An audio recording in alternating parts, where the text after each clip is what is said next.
eradicate goats from an island. Well, have you heard about the Judas goat? The Judas goat is a process in which you're trying to eradicate goats from an island. Well, the goats wake up.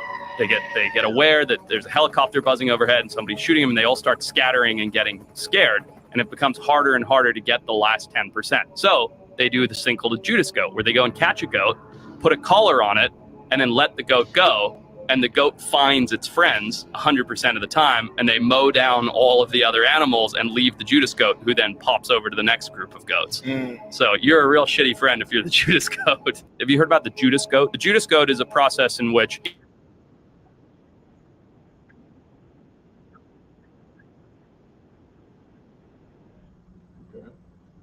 Oh, one more time, just let that finish out. Understand? Yeah, calm. Okay.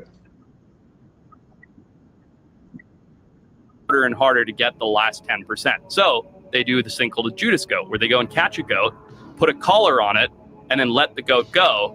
And the goat finds its friends 100% of the time, and they mow down all of the other animals and leave the Judas goat, who then pops over to the next group of goats. So you're a real shitty friend if you're the Judas goat. Have you heard about the Judas goat? The Judas goat... Right there. You know what I'm saying? Shalom, Yahweh Shem Yahshua Rakatah to the brothers. Shalom, Yahweh Shemar Atham Shem Yahshua to the sisters. I'm Precinct Officer Paratazar, holding the class down, waiting for Precinct Officer Sha'ar to come in later, so I'm holding the class down for him at the moment. This is ISUPK, start off at 1 West 125th Street, under Commander General Yohana. And since 1969, we've been teaching the so-called Blacks, Hispanics, and Native American Indians, you know what I'm saying, the truth and the truth about the Bible, and to let Blacks, Hispanics, and Native American Indians know that they are God's chosen people. They are the people of the Bible. Right now, we just finished opening up. You know what I'm saying? First of all, let's clap it up for the class.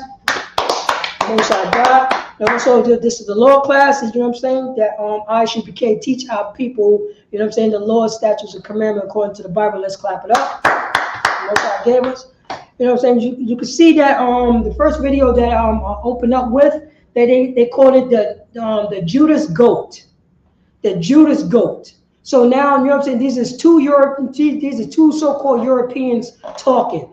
So one European say to another European, "Did you ever heard about the Judas goat?" And he was like, "No. What exactly is the Judas goat?" The Judas goat is that when you want to eradicate all these goats on an island or in the area, when you want to eradicate all of them. You know what I'm saying? And when you know what I'm saying, when you're chopping them down, but the goats is smart enough to say, "Yo, you know what? We have to start hiding, because you know what I'm saying, we are being unalive." This is what the goats say to each other. You know what I mean? So what we're going to do is hide from the people who's unaliving us. So the people who's trying to unalive all the goats, you know what I'm saying, they can't do it no more easy like that. So what they do is capture one goat, and they tie like a sensor around that goat's, you know what I'm saying, that goat's neck. So that, you know what I'm saying, so they put that goat back in the wild. So that particular goat that have a sensor on their neck will go to his friends and family. So the people who want to unalive the rest of the 10% of the goats, you know what I mean, they will find them. Because 100% of the time, that's what will happen. So to let you know, this is how the European down. If you want to kill unalive all goats, this is how you do it. If you want to unalive anybody who's going up against you, this is how they do it. And guess how they did it? They did it exactly when they, you know what I'm saying, when our brother, the so-called North American Indians, when they kill all the buffaloes. When they kill all the buffaloes, that's how they murdered all the buffaloes. Think about, you know what I'm saying, think about the psychology of our slave master, of white Jesus doctrine, of slave master doctrine, of Joe Biden, your president's doctrine. How we would unalive the rest of these so-called Blacks, Hispanics, and Native American Indians. Let's send them in a Judas. You know what I mean? Let's send them in a Judas. Let's send them, you know what I'm saying? Let's send them a person that go to their organization so we can unalive the rest of them. This is what they do. Go ahead, sir. Because I got a scripture, man. This is Genesis 27 and 40. Go ahead, sir. Right?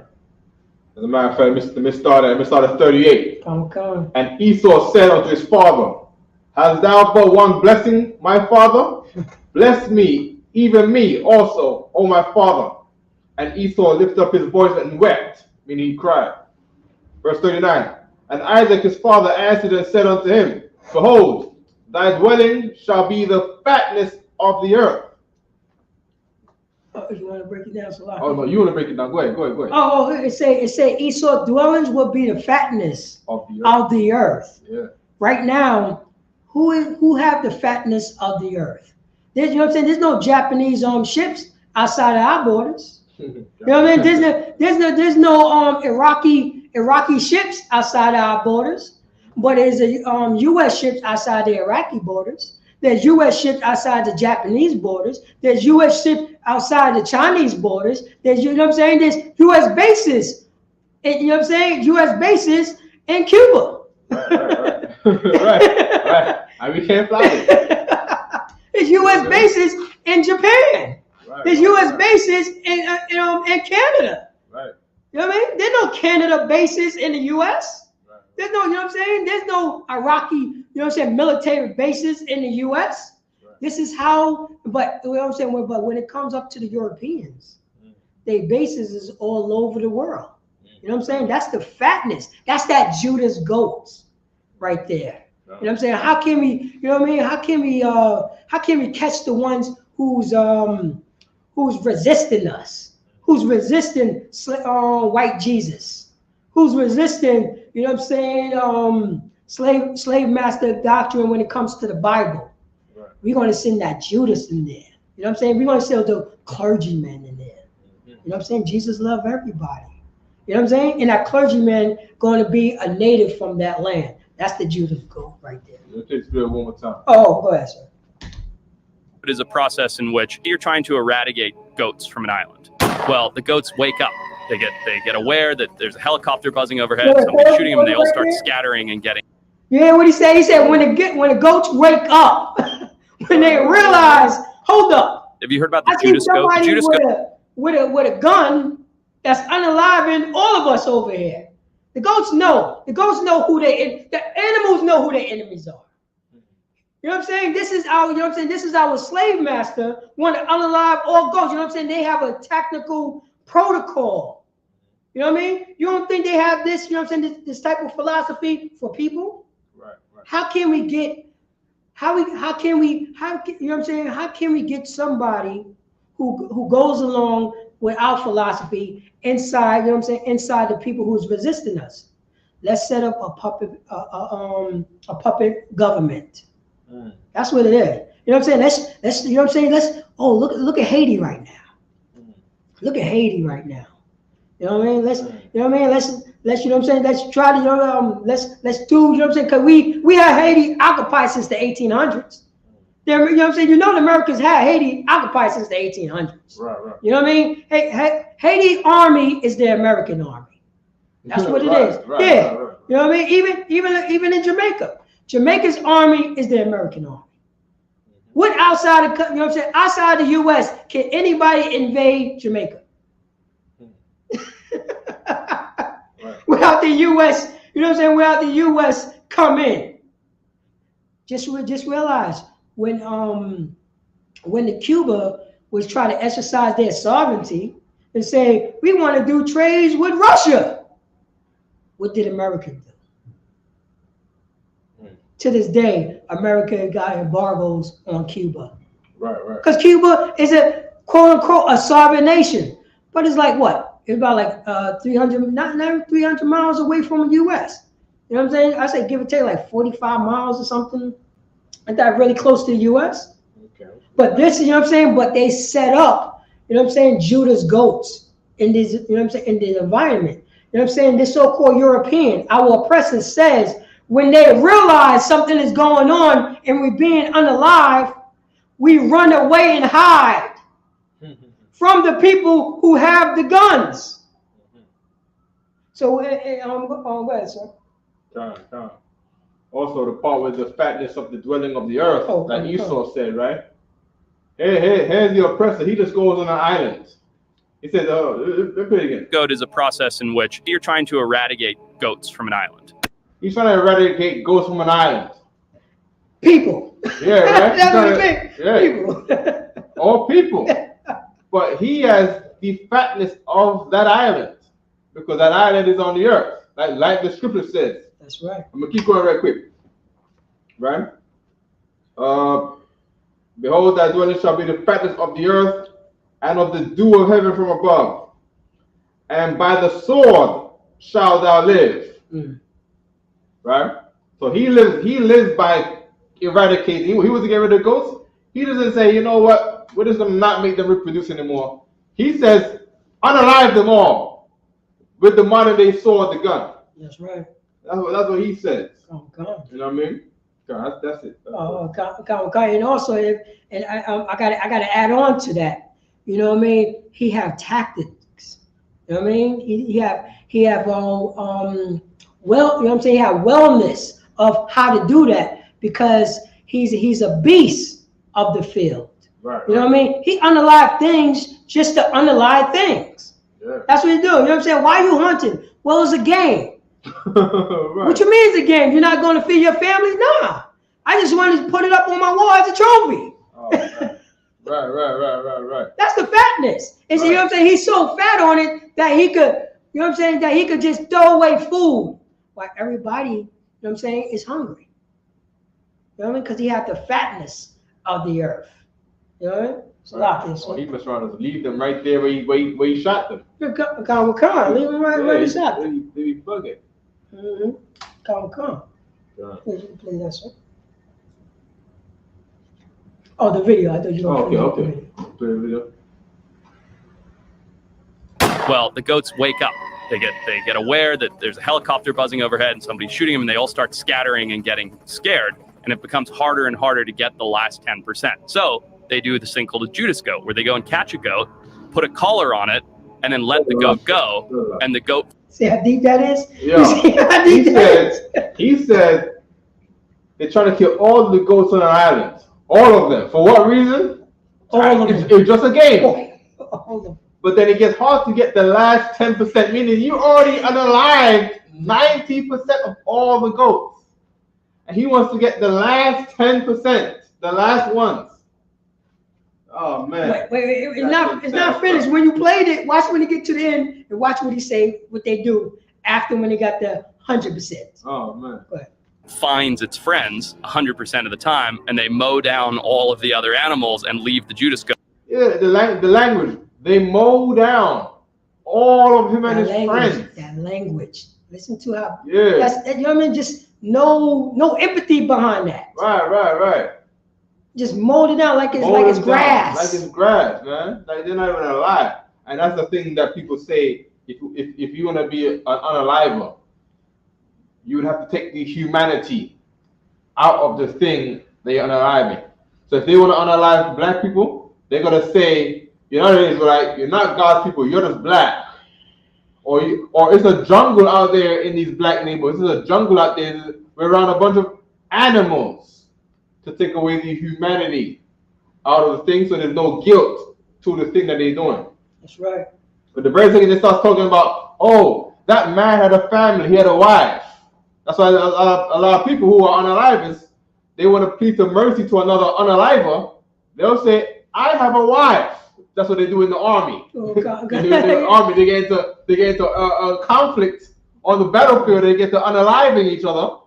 One of them will stop saying, oh, look, this is my daughter. I have a daughter. This is my wife. They depend on me. I am their bread and butter, because they're trying to appeal to humanity. And if I may, let's clap it up for Priest and Captain Tazaria for that great debate. That's right. You know what I'm saying? That try to show that Edomite and teach them about sympathy. Right. Because right there.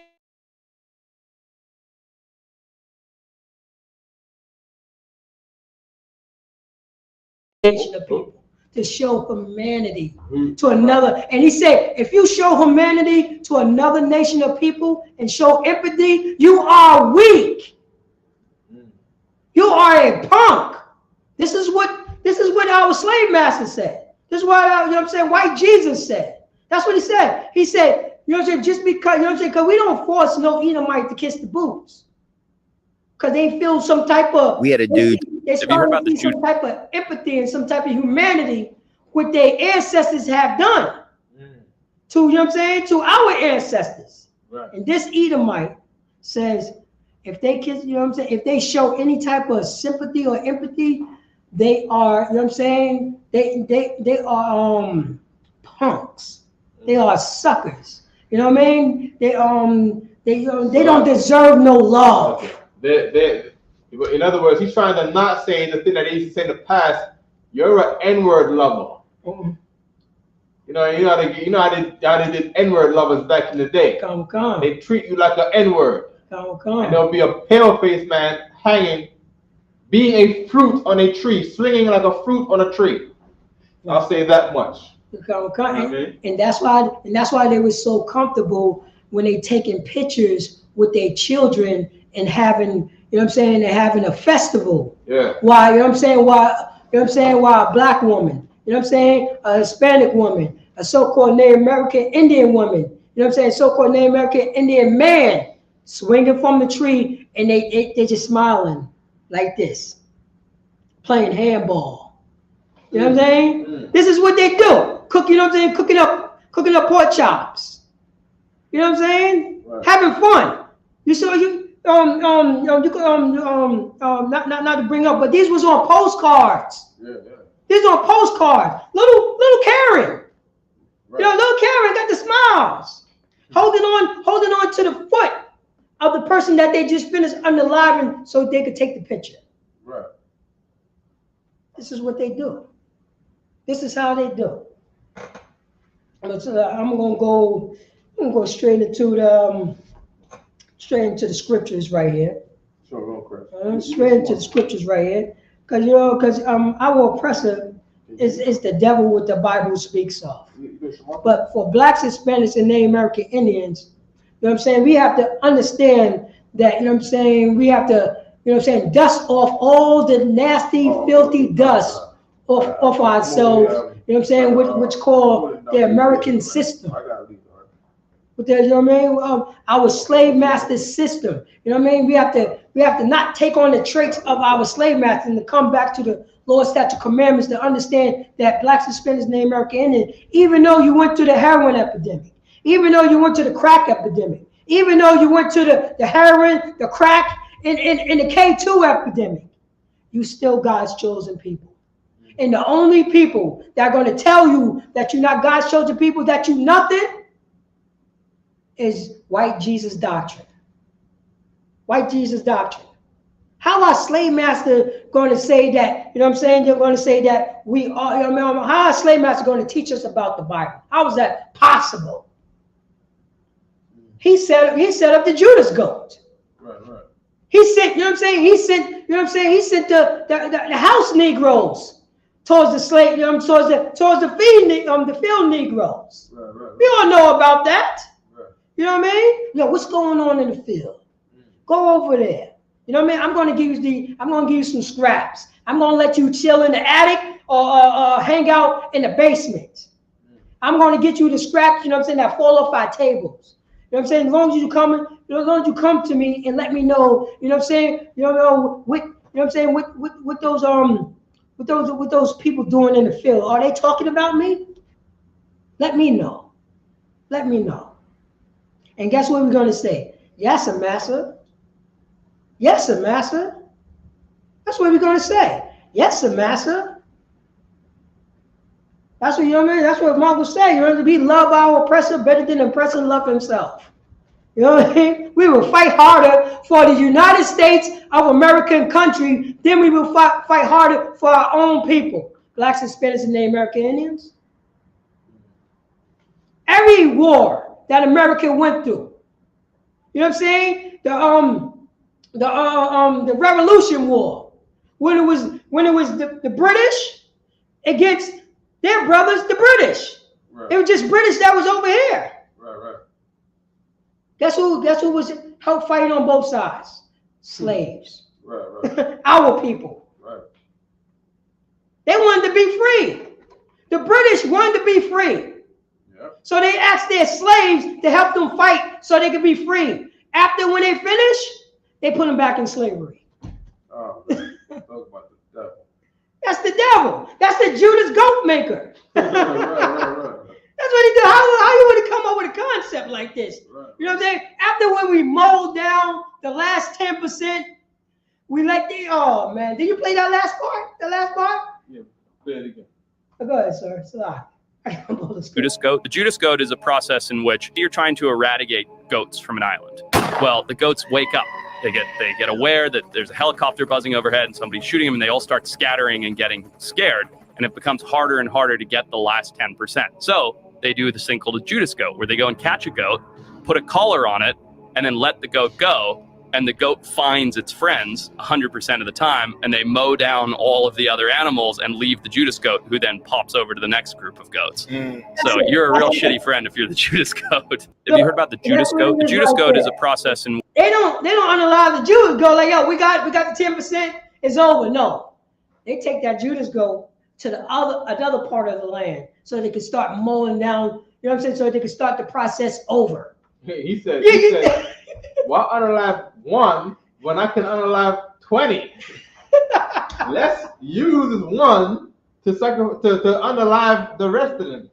Yes. Think about how evil and diabolical that you have to be. Yeah. And he's talking, you know what I'm saying, and this is real life. Yeah. This is going on right now. You know what I'm saying? If you want an example, look what they did to the buffaloes. Oh my God. This was a food right here, a food source. Right. Good food source too. You know what did this also? If you pay attention, all them mafias did the same thing. Okay. You know what I mean? Especially in Chicago. Okay. They have a guy, right? They want to unalive him, but they don't unalive him. They follow him to find out where he stay at and where all the people he's linking at, and then he make them all in a warehouse when they're having a gathering or something, and then mow them all down. That's you know what I mean? Yeah. Oh yeah. You know what I mean? They find out where they're having they tea or they coffee or whatever bar they go to or the spot they go to, and then they mow them all down. That's Mafia 101. Yeah. That's white Jesus doctrine 101. Right, you know what I'm saying? That's the Catholic Church 101. Right. You know what I'm saying? That's Christianity 101. That's Christianity standards. Talk about the Catholic Church, right? Why molest one child when you can have violate. Oh, sorry. Why violate one child when you can create a religion? Have a building that makes all the little boys come there. And so instead of violating one boy, violate all the boys. And check it out. And we come up with a system to try to get the little boys to not talk. Oh my gosh. There's a system. So we're gonna have a Judas system. To say that don't talk. This is God's work. Man. This is what God's love. You know what I'm saying? If God put you in this position. You see what I'm getting at? That's great. This is what the Catholic Church do. This is what they're justified to doing. Right. This is what you know what I'm saying? And guess what? Guess what? Blacks, Hispanics, and Native American Indians. If you don't know, there's a system out there specifically for that. A lifestyle of people who think this way. Right. Who literally thinks this way. Yep. You know what I'm saying? It's obvious that the Catholic Church think this way and nothing happened to the Catholic Church. Why is the Catholic Church still on the earth? Sure, right. Why? Yeah. How is this possible unless they have people in power who want that state of mind to go on? Right. To go on. To groom.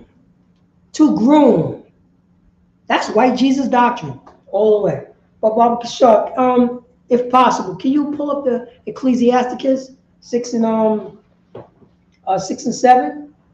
Because Blacks, Hispanics, and Native American Indians, you know what I'm saying? We don't know what a friend is. Our friend is the slave master. Our friend is white Jesus doctrine. Our slave, you know what I'm saying? Our friend if the American system that unalived our ancestors. That's our friend. We learn friendship from an unaliver. We learn friendship from people who make Judas goats. You know what I mean? Just mold, you know what I'm saying? Just unalive things, just to unalive things for sports.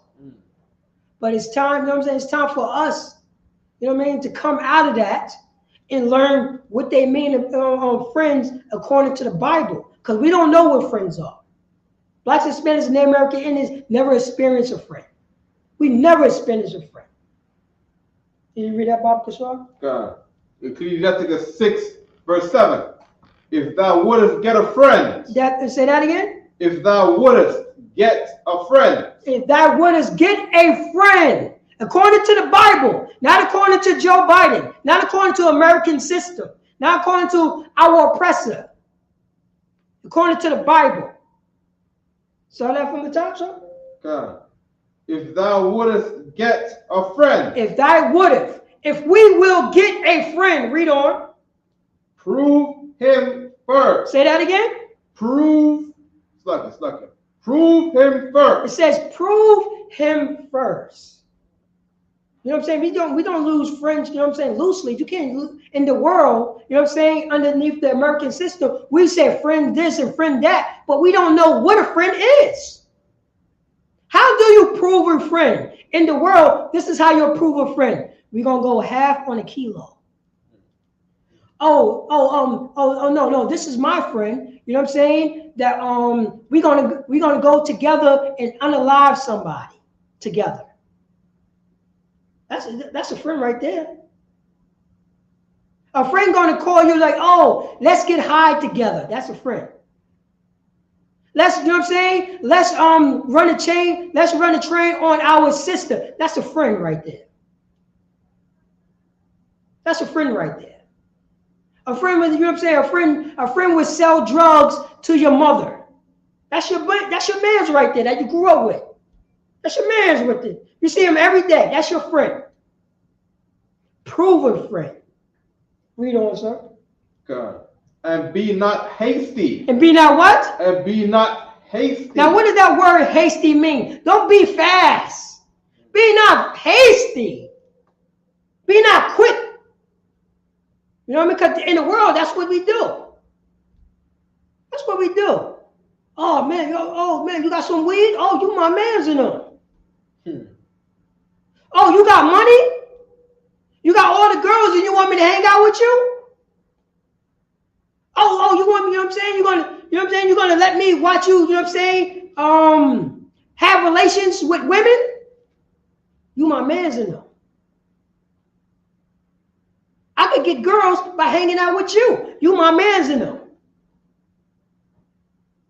Oh no, man, you my friend. So that's the reason why I never say, yo, you need to stop using drugs. You my friend.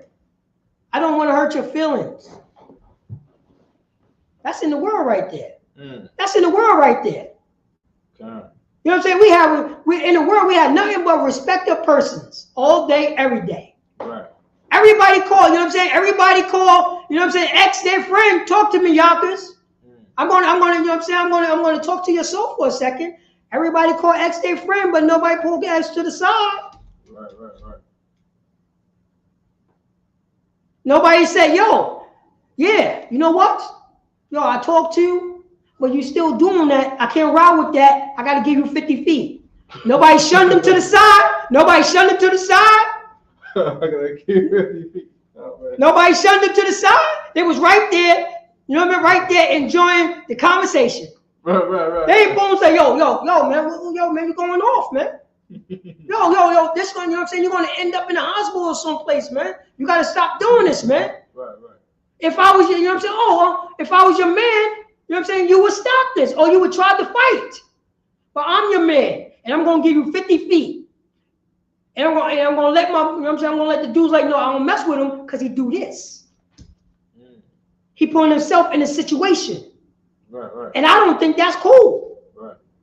I don't find it cool because constantly we see a pattern. You see a pattern. But nobody didn't want to stop that pattern. Where the true friends at? Why nobody shunned him? Right. Nobody shunned him. Oh, that was respect of persons. Mm-hmm. Let me be his friend. He got the monies. Oh man. He got the money. So I'm going to turn my back while he doing this and he end up in the hospital. Mm. No, come on, man. You know what I'm saying? You know what a good friend would say? And I'm talking about a good friend from the world would say, not that, you know what I'm saying, not according to the Bible. A good friend would say, oh no, that's his business. Let him do what he have to do. But when something happened, you know what I'm saying? When that person's not walking around the neighborhood no more. You know what I mean? And when that person, when you get the phone calls, because you already know that bad news always travels so fast, but not the good news. Not the good news. You notice that? Not the good news don't travel fast. Right. You know what I mean? But the bad news always end up traveling. You know, those phone calls come in quick. Right. You know what I'm saying? When somebody passed away. Now we don't have a chance to say, yo, you need to stop that. Mm-hmm. Now we could, you know what I'm saying? Now we could put our head back into the hole and act like it never happened. Because you was there. We was all there. We all saw it. And we still party, you know what I'm saying? Party with the situation. We could have been the example. At least, you know what I'm saying? At least we could have stand up and say, I was the one who said, yo, stop that shit. Salaki. I was the one who said, yo, man, you need to chill with that, man. Yo, let me help you so you could get off of that, man. You know what I'm saying? Because I'm saying that it's going way left. Why there was no examples out there? Right. Nobody was an example. But everybody's all cool now. But the person's gone. There's no more cool. There's no more cool. You know what I mean? You know what I'm saying? Whoever passed away, they don't care nothing about flowers at all. They gone. There's no flowers. Only the live, you know what I'm saying, cares about the flowers. You know what I'm saying? Only the people who, you know what I'm saying, who's alive cares about the consideration in the, you know what I'm saying, in the truth. Only the live will care that. But start that from the top, Barbara Kishore. Okay. Let's read about the friends according to the Bible. Read. Ecclesiastes 6 verse 7. If thou wouldest get a friend. If thou wouldest get a friend according to the Bible, because the Bible is going to teach us how to be a friend. Read on, sir. God. Prove him first. Say that again. Prove him first. Yo, I gotta prove him. I gotta make sure that, you know what I'm saying, that he, you know what I'm saying, that he have a moral compass. I gotta make sure, I gotta see where his mind at. I gotta see that we on one accord. I gotta, you know what I'm saying, I gotta make, you know what I'm saying, I gotta make sure that, you know what I mean, he don't follow himself, he follows the Lord, statute, commandments, he follows the Most High God. I gotta make sure of that. Because a friend, oh, you know what I'm saying, a friend in the world, you know what I mean, follow himself. Right. Follow himself. You know, you know all his don't do's is written in pencil. Oh, man. All I don't do is over. Oh, I don't like it at the time. Let me erase that right there. You know what I mean? But nobody looking. Yeah, let me erase that right there. Or to say that he's not going to do, he do it. Right. So he can erase that right there. Let me erase that right there. That's selfishness. You know. God. And be not hasty to credit him. And be that what? And be not hasty to credit him. Be not fast to credit him a friendship. Don't credit him. Credit him for what? He didn't show nothing. I don't know if I'm, you know what I mean, I'm calling him my friend, but I don't know that he's going to step behind me, you know what I mean, step behind me and sell drugs to my little sister because he's broke. Right. I don't know where he stand at. I don't know. I don't know where he stand at. Salaki, sir. If I could right quick. One scripture from me. Come. Ecclesiastes 6, verse 6. Be in peace with many, nevertheless, have but one counselor of 1,000. And I'm going to precept this, right? Number one, You don't learn from everybody. That's right. You can't learn from your enemy how to be a friend. You can't learn from your enemy how to be a husband, a wife, a mother, a father, being that they are so terrible at the thing that you're looking for in them for advice. The precept is Ecclesiasticus 37:10.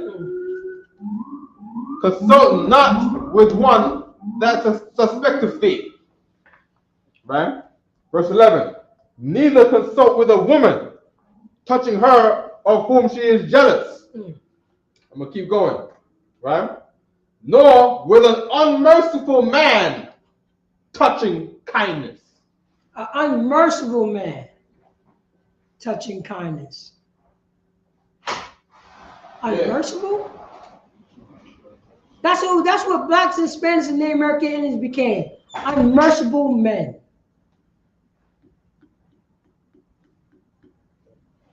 Unmerciful men. And by the philosophy of our oppressor, that became kindness. That became kindness. I'm the hardest one on the block. This is, you know what I mean? This is what for blacks, Hispanics, and Native American Indians. We have to learn anew. We have to learn anew. Especially, you know what I'm saying, according to the Bible. So-called blacks, so-called Hispanics, so-called Native American Indians are God's chosen people. We have a moral compass when it comes to the Bible. We don't go, you know what I'm saying, the things, you know what I'm saying, how we live, we ain't supposed to go along the way that we feel. We're supposed to go along, we're supposed to do the things that we don't want to do. Like forgiveness. We have to learn how to forgive. Like I said before, we have to learn how to be a friend. Right. We don't know this. Right. On that, the unmerciful man being the oppressor. We've took advice from this unmerciful man, and now we become unmerciful. We became the Judas goat. We became the Judas goat. We literally became, once, you know what I'm saying, once he unalived the rest of us, then he going to set it up so he can go to the other island and unalive his brothers on the island. Right. As a matter of fact, a good example of that is them cats that started to pour that drugs in the black neighborhood because they wanted money to fund Iran to give them guns. They say, you know what? Let's put crack in the black neighborhood. Brothers was kicking them out like, yo, you a traitor. You sending this poison to our families. That's right. But this guy, he was to make sure that this drug that he got hooked on, everybody else gets hooked on it. You know who has done that too? Evil broads. That's right. Evil broads who get AIDS. That's right. She get AIDS. What does she go do? She said, okay, well, she got AIDS, the oppressor, the weapon from the oppressor to destroy black and Latino people. What does she go do? She goes some angry rage to do what? Stop the evil? No. She said, you know what? Some man gave her this AIDS. She's going to give everybody AIDS. She's the Judas goat. Oh, if I may, and also that happened a few years ago in Westchester, in my area. It was a sister known for having the monster. That's what we call it. We call it the monster. We call it the monster. You know what I mean? And she was going around giving brothers this stuff. You know what I mean? And we was trying to find out who was the chick. Oh my God, we didn't know. Because guess what? Yeah. No, we found out who was the chick. We found out. But I'm gonna let you know this. But at first, we didn't know. You didn't know who was the Judas goat. Yeah, who was the Judas goat? Exactly. Right. But this, you know what I'm saying, and the reason why, how she could get so many brothers, you know what I'm saying, the monster, because we are, you know what I'm saying, because we learn how to, you know what I'm saying, we learn to be perverted just like our slave master. We learn how to give our bodies to anybody. We learn how to not look towards, you know what I'm saying, a sexual relationship as something, you know what I'm saying, as something pure, as something beautiful. We ain't look towards that. Right. But with that, you know what I'm saying, Slack. And with that, I'm class over to Priest and Shaw of 500, you know what I mean, to 500 take over, Slack.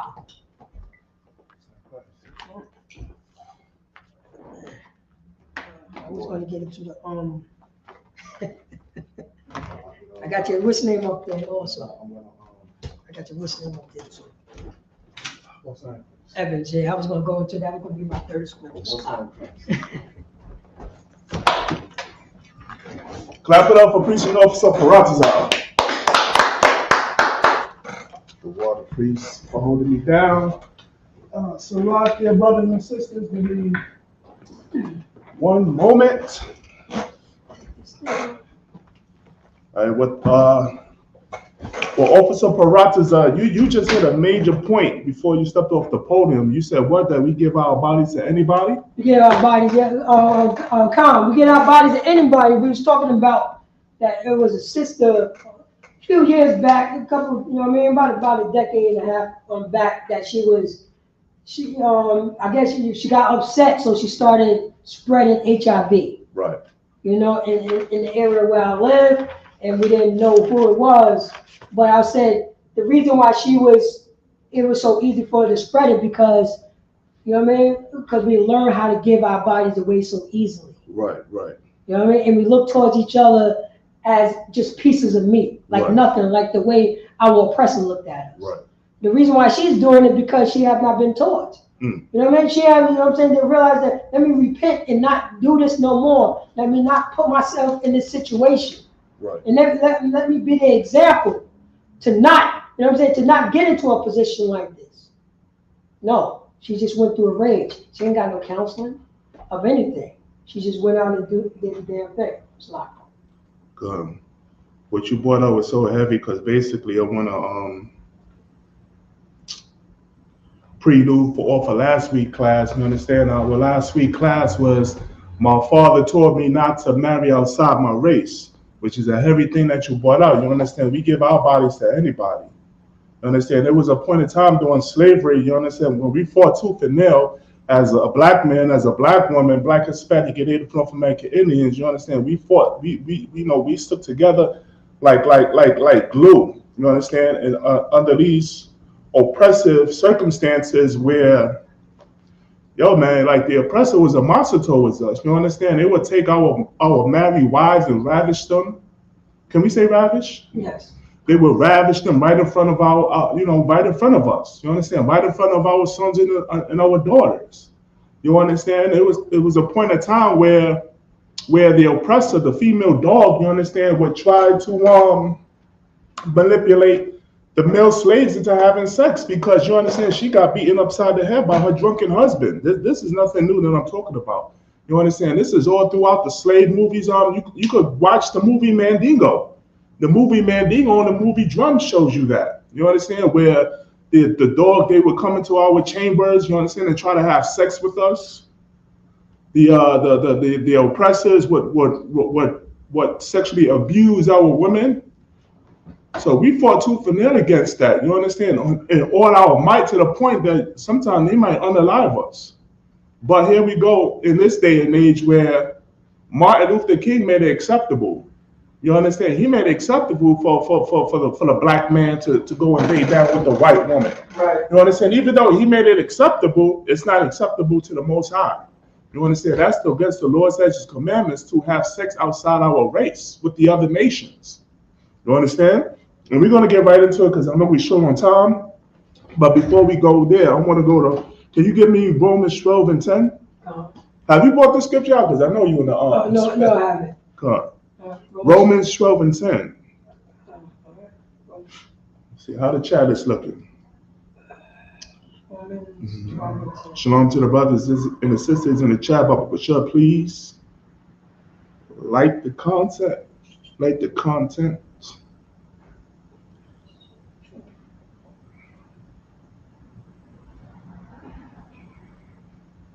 Yeah, there you go. Yeah, look at that picture, man. You would have never knew that James Amos from Good Times, you understand, or the black face of TV. You understand, throughout the 70s, the late 70s, 80s, the black face Officer Proctor, Uncle Sean. It's Locke, if I may. He was the father of the, you know what I'm saying, of the black family. Right. Even better than the Huxtables. Right. You know what I mean? He was like the strong brother. Right. From the block. Right. Right. You understand? And who would have known that? Long and behold, I just found this out about 2 weeks ago. You understand? That he married an oppressor, a white woman. You understand? And this, you know, in Hollywood, unfortunately, it's a curse where when a black man gets some kind of superstardom in Hollywood, he leaves the black woman to go to a damn dog. Right. You understand? And you don't even gotta be rich, man. Too many of Black, Hispanic, and Native North American Indian men leave their women, particularly the Jewite, leave their women to go to the oppressor. You understand? If you want to fault us, that's one thing you can fault us about. You understand? Captain Tazayak, he teaches on this plenty of times. You understand? So let's go right into it.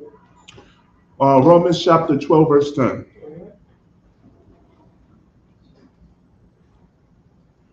Romans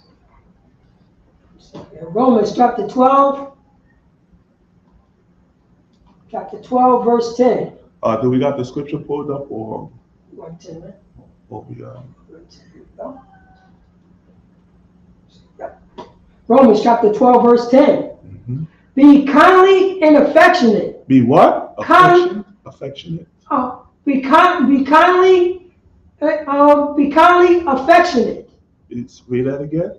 Romans chapter 12, verse 10. Be kindly affectionate one to another. Be kindly affectionate one to another. What does that mean? First of all, that second word means kindly. You understand that? That third word means, it says affection. Be kindly affectionate, Salakia, towards one another.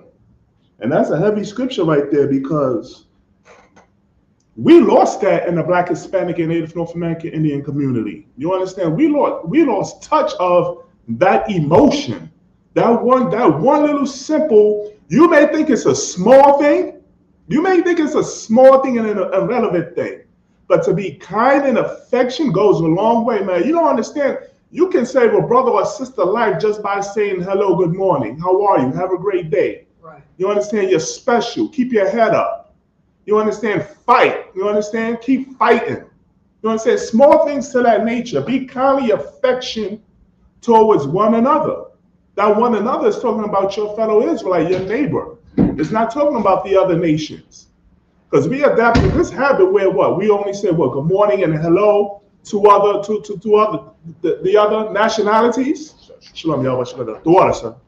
You understand? Where did we learn this behavior from? When we feel like we're too jammed up, we're too oppressed to express kindness and affection towards one another.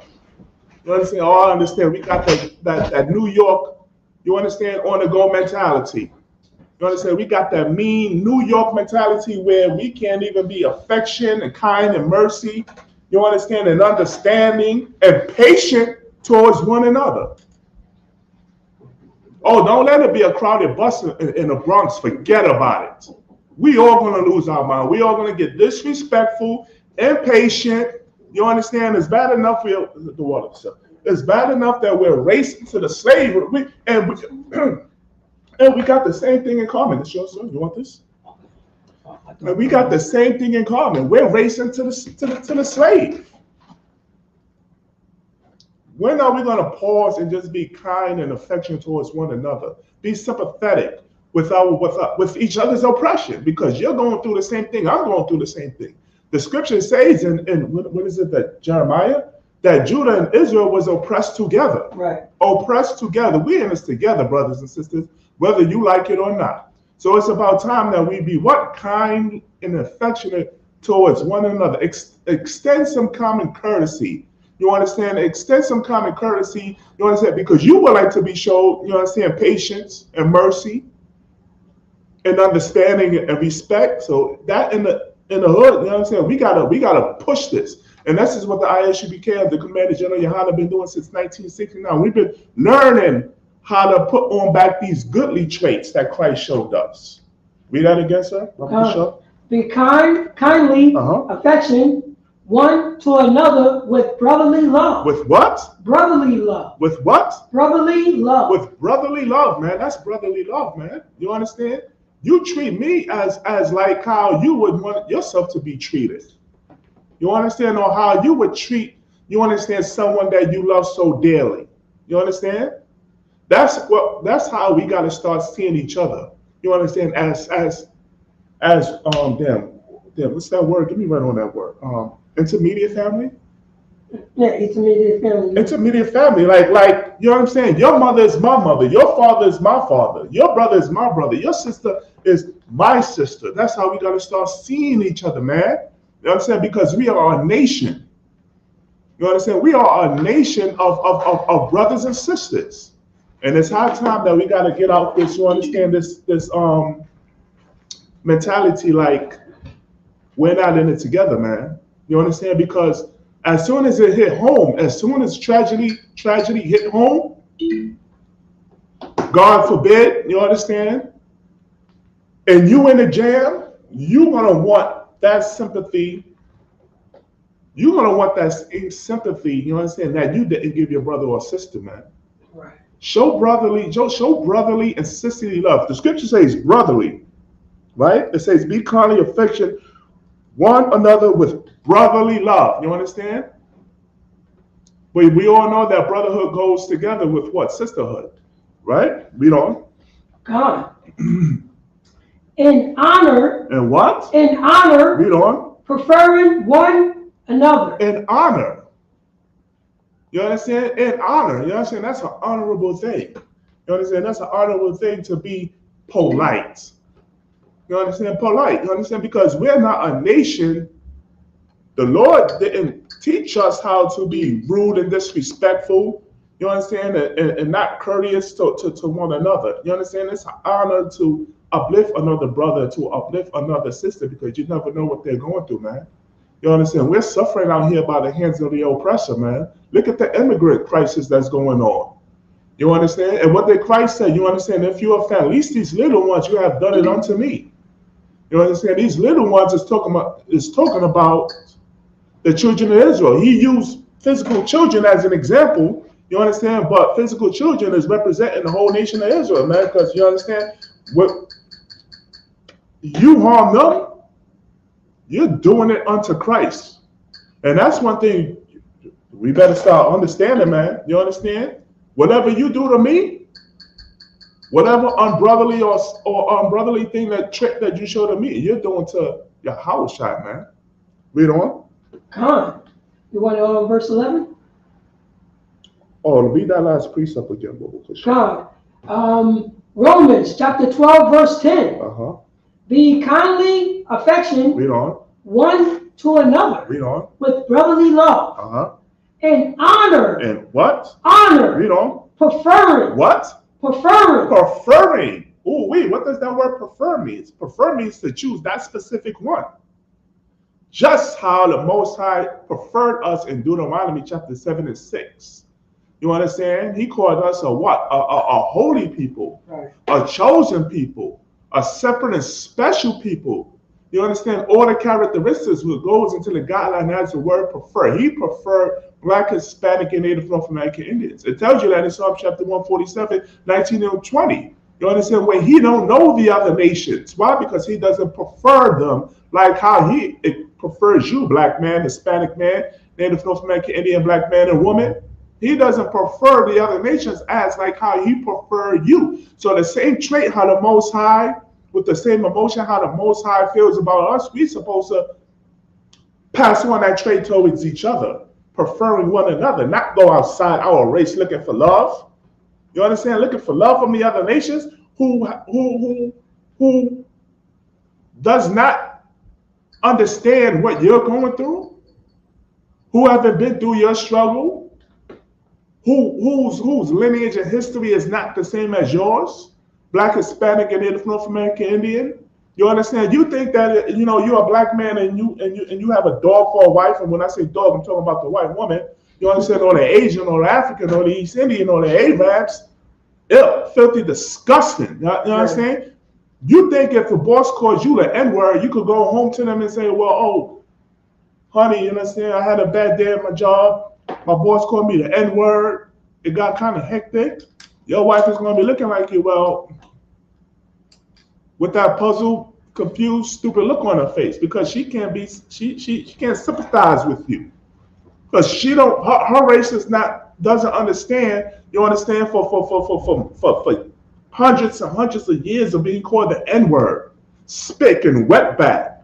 You understand? And coon and all those derogatory byword and proverb words that the Most High told us in Deuteronomies that they was going to put upon us.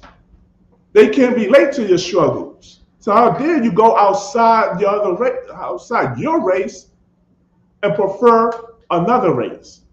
You understand? Lord's willing, we have time. You understand? We know how King Solomon got jacked up in his old age, loving strange women, like how we brought out in the last class, last Wednesday. King Solomon, he loved strange women, women of Edom, women of Moab, women of Ammon. You understand? The Canaanite women, Pharaoh's daughters, all nationalities that can't relate to Solomon, King Solomon.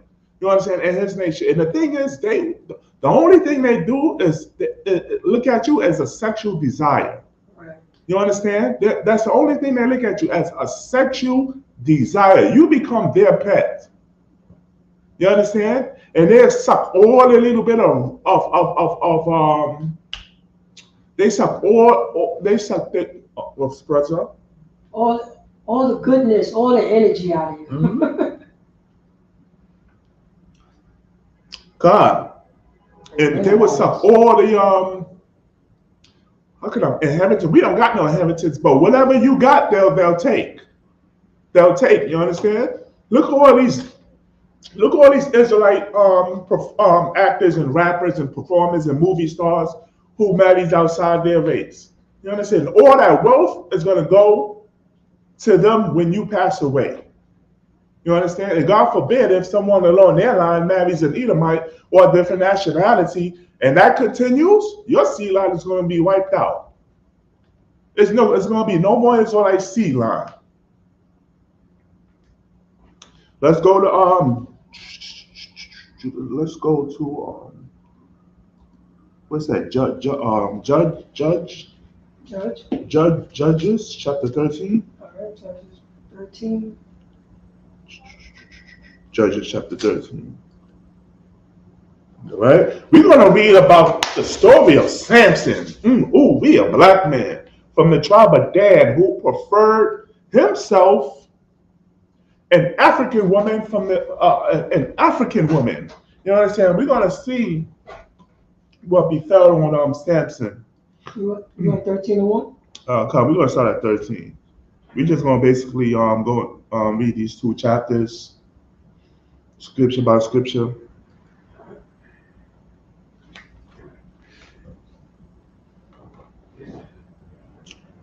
The book of Judges, chapter 13, verse 1. And the children of Israel did evil. Oh boy, here we go. Read that again. Here we go again. Judges, chapter 13, verse 1. And the children of Israel did evil again. And what? Did evil again. And what? Did evil again. Here we go again. It's not a surprise, man. Listen, Black, Hispanic, and Native North American Indians, man, we're some stiff-necked, rebellious, hard-headed. Get the belt, get the lash, get the switch, get mama's rubber, swaggly, ragtag slipper. When are we going to learn, Officer Paratazar? When are we going to learn? Hey, listen. When I was a kid, I played with the stove. I got burnt. Mama said, you see? Don't put your hand on the stove again. That's right. Touched it again. I got burned the second time. I got burnt the third time. And to the point where I know, listen, enough is enough. I'm causing myself pain. You understand? I'm doing this to myself. You understand? We too upset. I'm too upset. I'm doing it. I'm causing pain to myself when I don't listen to my higher authority, which you understand that when I was a young boy, my mother. Our higher authority is what? The Most High Yahweh, the God of Israel. We're only hurting and damaging and cursing ourselves when we don't listen to what the Most High God tells us and keep his laws, statutes, and commandments. Read that again. Judges chapter 13, verse 1. And the children of Israel did evil again in the... I'm sorry. I'll read that again. I'm just too hyped with this. And the children of Israel did evil again in the sight of the Most High. And the children, well, we're joking, but this is serious. You understand? This is serious. And the children of Israel did evil again in the sight of the Most High. You understand? So what? We was sinning in the presence of the Most High. You understand? Notice the Most High said the children of Israel. Because if one sin, we all sin and we all got to pay for it. That's right. That's just how it works, man. You understand? And the Most High gave us many examples. You understand? The brother who stole the Babylonian garments. Right. And when we went to war, we was being unalive by the other nations where the prophets would say, wait, yo, what's going on? Why are we being destroyed? Until it was revealed that this brother, you understand, when it was time to spoil you, take the spoils, and when we conquered the other nation, you understand, at that time, we was given an order not to take from the other nations. And this man, you understand, for the lust of his heart, he caused his nation to perish. Read on. God. Mm-hmm. And the Most High delivered them into the hands of the Philistines. And the Lord, you understand, delivered them into the hand of the Philistines. What does the Most High mean when he delivered them into the hand of the Philistines? It means that the Most High allowed another nationality, you understand, to put the nation of Israel into captivity, just like how we in today. You understand? We're in captivity under the so-called white man, the nation of Edom. Whether you understand that or not, Black, Hispanic, and Native North American Indians, we are in slavery. Look at the immigrant crisis. The immigrants, Slovakia, I don't want to call them immigrants. The Venezuelans, right? The Venezuelans, the Peruvians, the Northern Kingdom brothers and sisters. You understand? They're catching hell to come to America. America. The Haitians are catching hell to come to America. The Mexicans are catching hell to come to America. That's how you know that Black, Hispanic, and Native North American Indians, we in slavery when we can't even come to a continent, you understand, which the Most High told us that he made the world for our sakes. Right. This is our world. Who the hell the other nations are to tell us we can't go wherever the hell we want to go? This is our earth. This is our land. The Lord made the earth for our sakes. You understand? We want to talk about immigrants. Let's talk about the East Indians. Nobody's doing anything about the East Indian immigrants. The Chinese, you understand? The freaking the Koreans. What's the process? Oh no, that's what I was going to tell you. And you can't forget about the Russians. You have the Russian, the Kakistans and all of those. Right. Those, you know what I'm saying? A big population. Right. Especially the Chinese immigrants, you know what I mean? Especially the Chinese. Because they're crossing right now on the border. Right. But the thing is with the American government and the Chinese government that you can't really export them.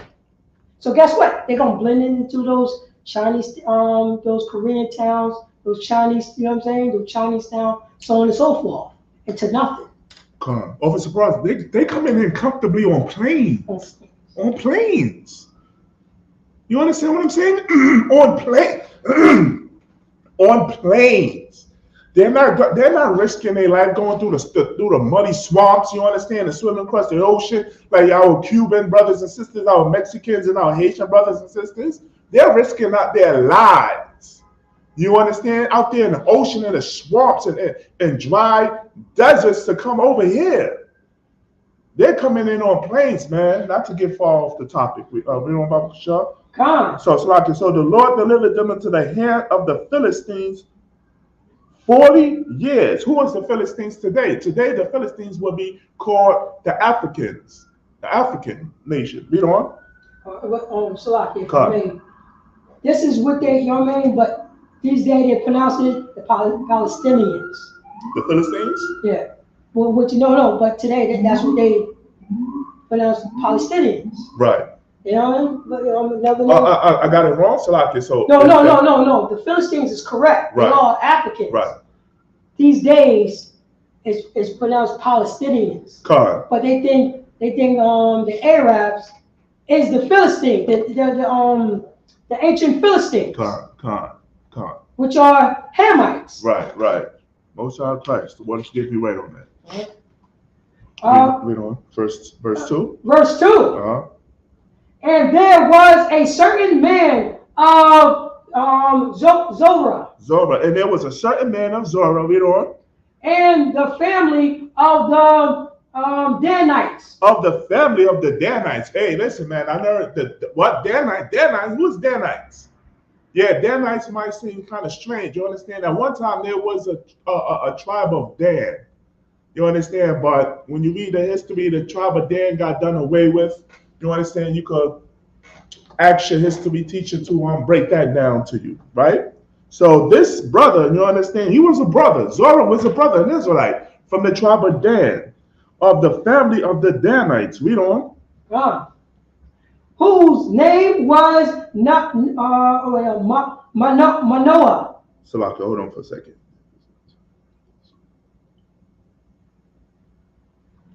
Okay, whose name was Manoah. Read on. And his wife was barren. And his wife was barren. Barren meaning that her womb could not produce any children. You understand? She couldn't yield any children. Barren. Read on. And bear not. And what? And bear not. And bear not. She couldn't have any children because her womb was shut. Read on. Verse 3. Uh-huh.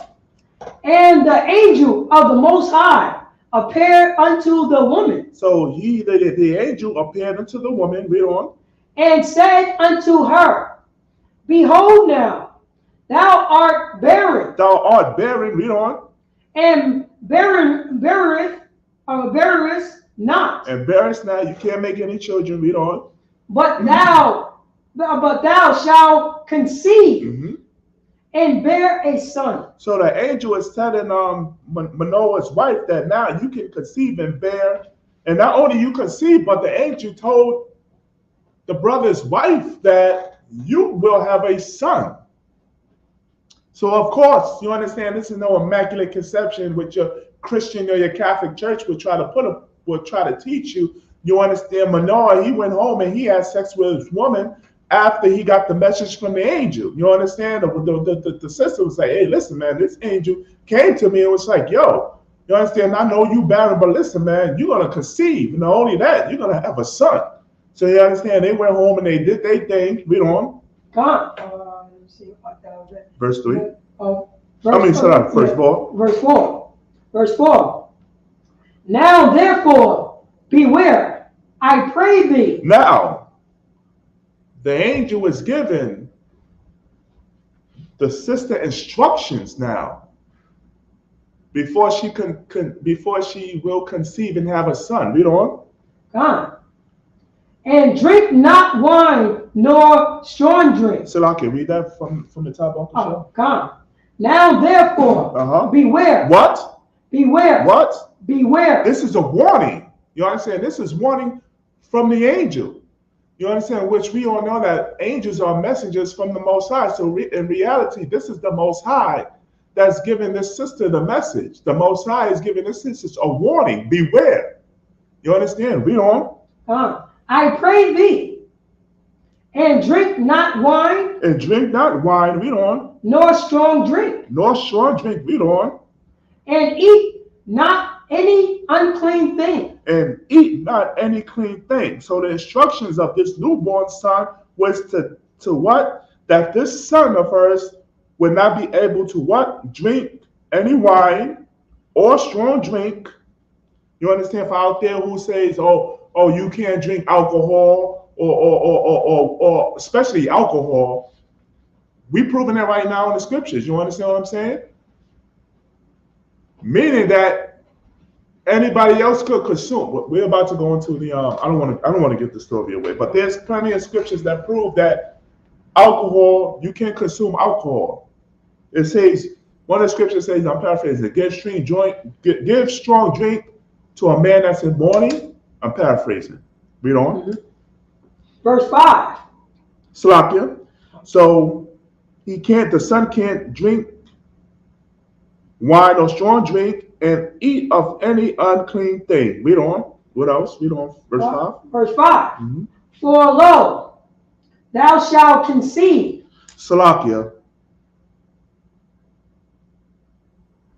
Salakia. Salakia. Right. My apologies, brothers and sisters. Read verse 4 again. Salakia. Oh, this God. is instructions that the angel is giving unto the sister, being that she has child in her womb. Read on. Salakia. Read on. You want verse 4 again, right? All right. The book of Judges, chapter 13, verse 4. Uh-huh. Now therefore beware, I pray thee, Right. and drink not wine nor strong drink. So this sister will not be able to drink of wine and strong drink. Read on. And eat not any unclean thing. And the sister was commanded not to eat any unclean thing. Read on. Verse 5. For, lo, thou shalt conceive. Read on. And bear a son. Read on. And no razor. And what? No razor. Read on. Shall come on his head. And no razor shall come on his head, meaning that now when her son is conceived, she will not be able in her entire life to shave off her son's hair. That's what it means by razor upon his head. She would not be able to cut his hair. He would have to continuously grow his hair for all the days of his life. Read on. For the child shall be a Nazarite. For the child shall be what? A Nazarite. A Nazarite. Hold that. Let me get Numbers chapter 6 and 1. Numbers chapter 6, verse 1.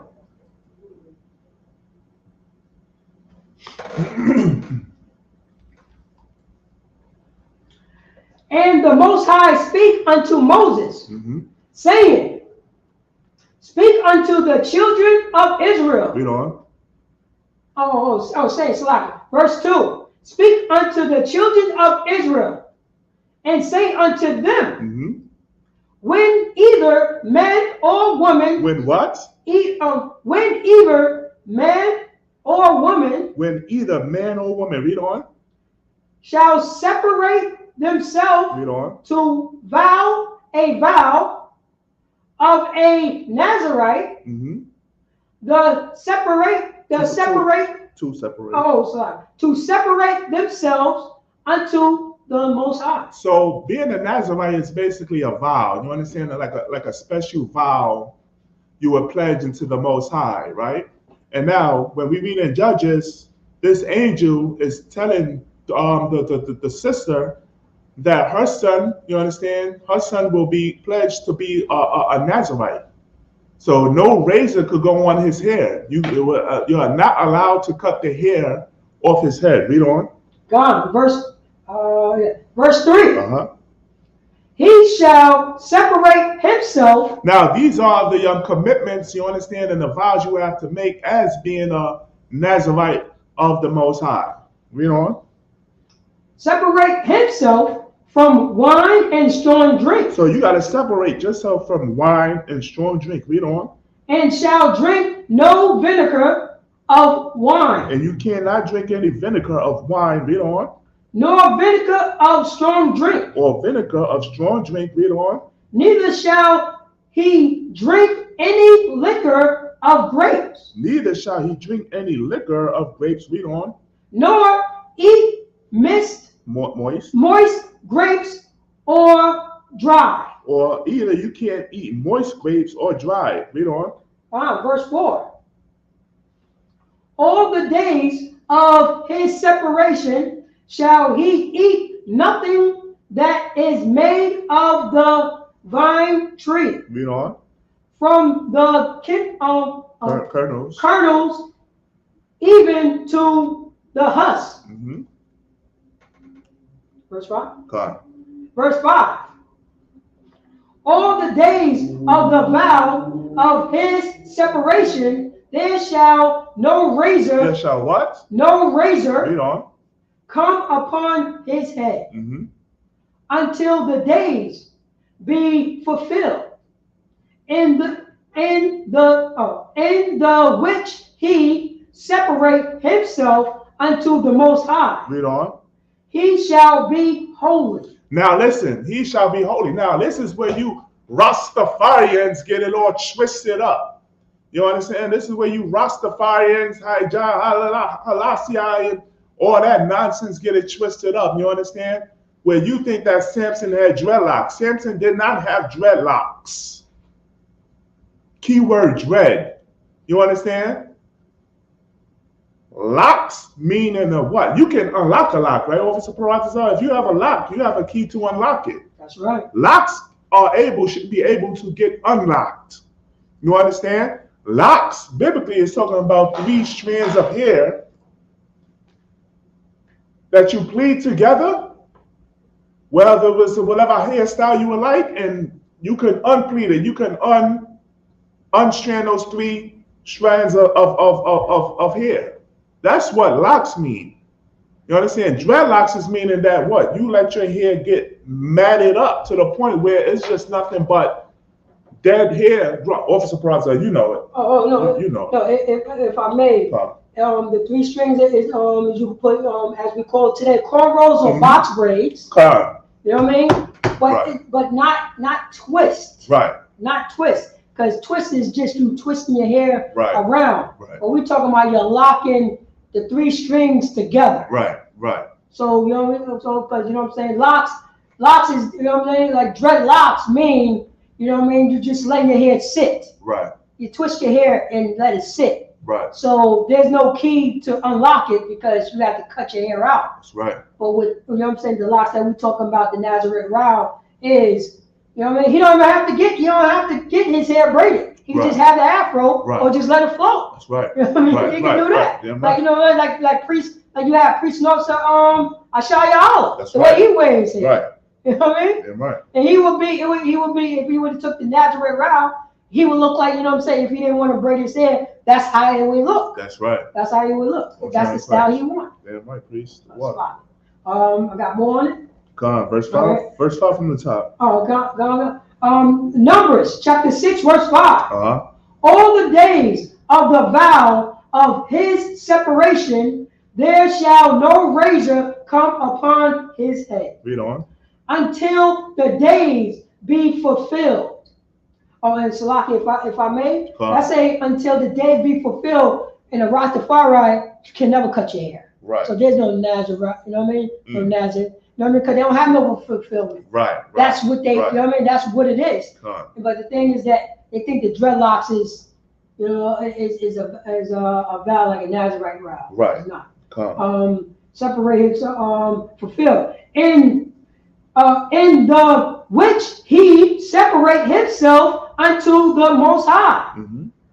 He shall be holy, and shall let the lock of the hair of his head grow.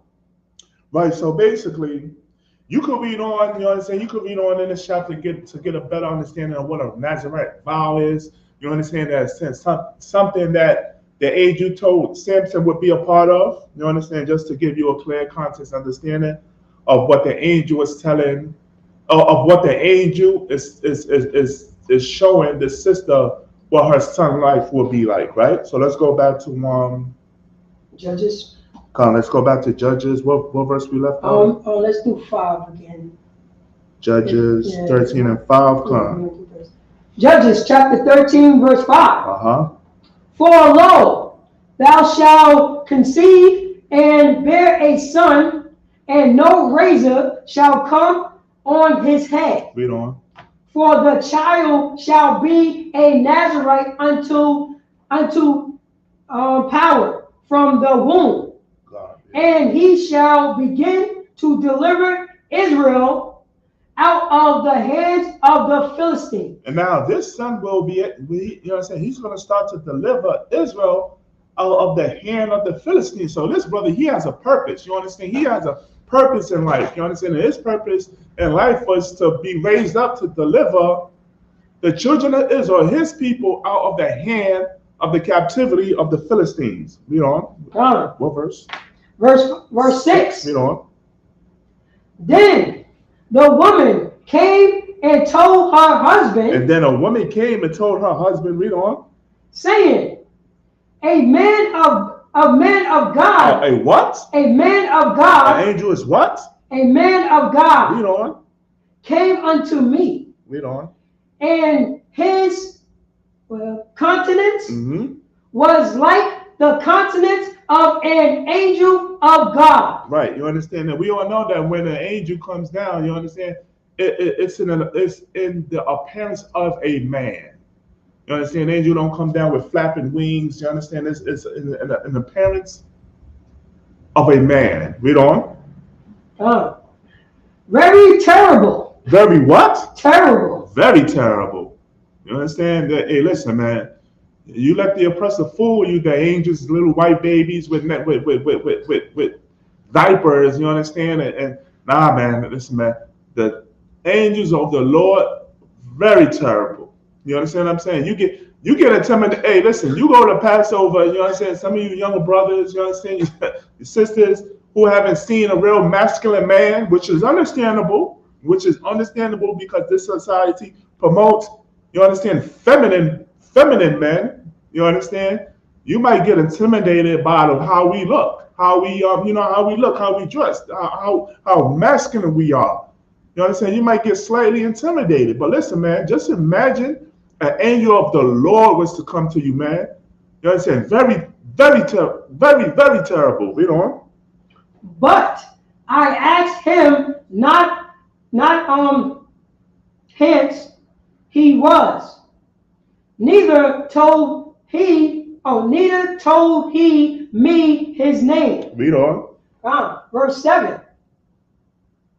But he said unto me, behold, thou shalt conceive. So this is what she's breaking down to her husband after encountering, you understand, a message of a message from the Lord.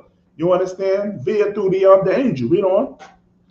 And bear a son, and now drink no wine nor strong drink. Read on.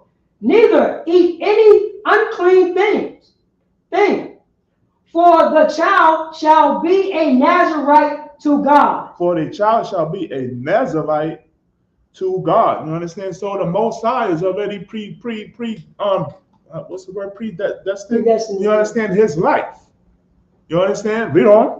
From the womb to the day of his death. From the womb. You understand? So he's a Nazarite from the womb. That's why the angel told the mother that she cannot partake of any strong drink and wine. You understand? Or anything of that nature.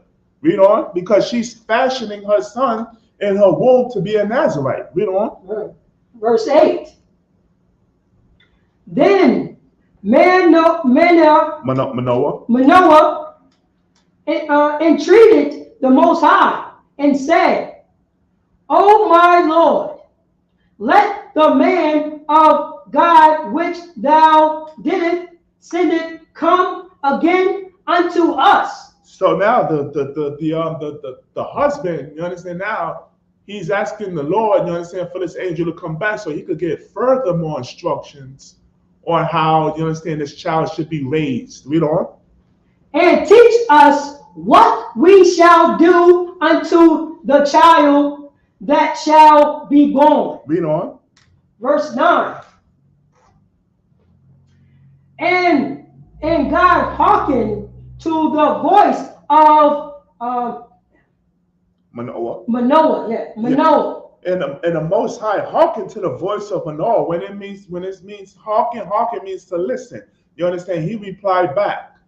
You understand? He sent the angel down Because why? Manoah wanted to know further instruction on how they would bring up this child that was about to be conceived. Read on. And the angel of God came again unto the woman as she sat in the field. But Manoah, her husband, was not with her. So the second time around, the angel came. You understand? But the angel didn't go to the husband. She went back to her to his wife. Read on. While Manoah wasn't present. Read on. Judges chapter 13, verse 10. And the woman made haste and ran and showed her husband and said unto him, Behold, the man have appeared unto me that came unto me the other day. Verse 11. And Manoah arose and went after his wife. Read on. And came to the man and said unto him, Art thou the man that speaketh unto the woman? And he said, I am. Salakia, for time purposes, you could skip down to verse 24. All right. Judges chapter 13, verse 24. And the woman bare a son. And the woman, she bare the son. Read on. Her time came, you understand, after being pregnant. She bare the son. Read on. And called his name Samson. And called his name Samson. Read on. And the child grew, and the Most High blessed him. Read on. Verse 25.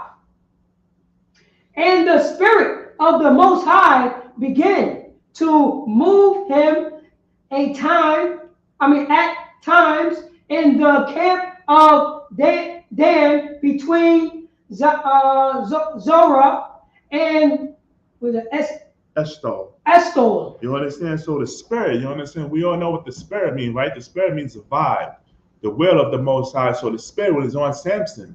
You understand? When the Most High was with Samson. And notice, it said, and the Spirit of the Lord began to move with him at times. You understand what I'm saying? At times.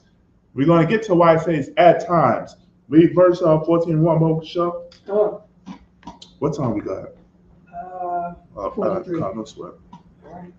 Judges chapter 14, verse 1. And Samson went down to Noah. Timnath. And saw a woman. He saw what? A woman. Oh, what? A woman. Read on. In Timnath. Read on. Of the daughter of the Philistines. Oh, man. Read that again.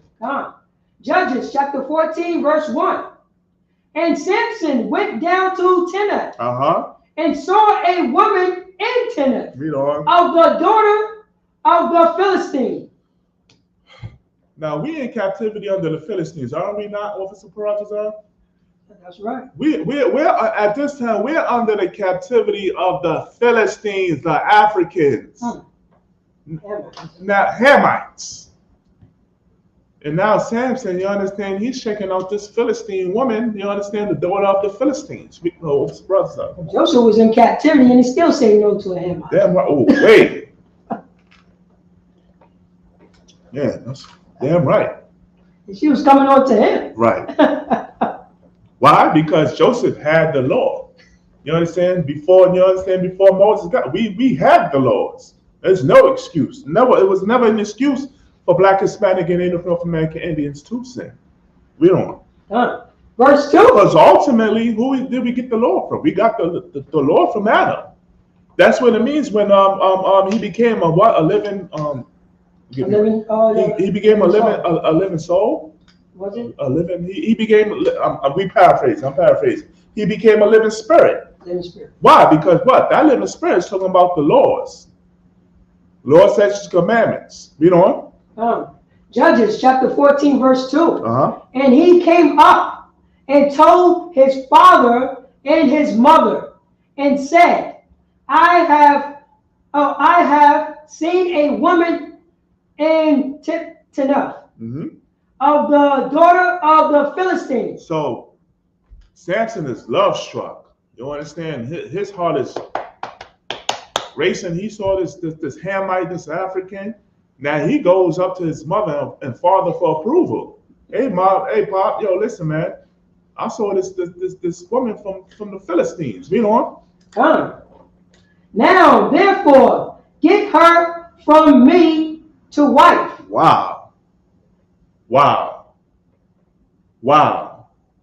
So Samson is telling his parents to get this woman for him to marry.